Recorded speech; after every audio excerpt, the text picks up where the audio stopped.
Friends, అందరూ ఎలా ఉన్నారు? బాగున్నారా? నేను ఎక్కడ ఉన్నా అనుకుంటున్నారా?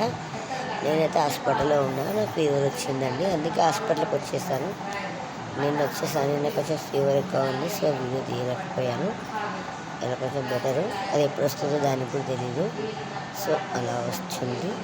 ఎవరికైతే గ్లూకోజులు పెట్టారు, ఇంజక్షన్లు ఇచ్చారు, టిఫిన్ చేశాక కాస్త ఓకేనా ఫ్రెండ్స్, అందరైతే బాగుండాలి. అదే అందరూ చల్లగా చూడాలి. Okay, bye bye, see you. మళ్ళీ మీతో మళ్ళీ కలుస్తాను. ఇది మా స్టాప్ అండి, ఇదంతా మా స్టాప్. చూడండి మా స్టాప్ అంటే వీళ్ళందరూ ఉన్నారండి, చూసారా? చాలామంది ఉన్నారు ఇందులో. ఇంకిద్దరు ముగ్గురు వెళ్ళిపోతున్నారు ఇందులో, చూడండి. ఓకేనా ఫ్రెండ్స్, ఇప్పుడు ఎవరైనా చెప్పకుండా వెళ్తానని చెప్పకుండా వస్తాయి కదండి, అంతేగా మనిషి అంతేనే, అంత ఏది చెప్పకుండానే వస్తాయి. ఏం చేద్దాం, నవ్వుతూ దాన్ని స్వీకరించడం తప్ప చేసేది ఏమీ లేదు. ఓకేనా ఫ్రెండ్స్, బాయ్, సీ యూ.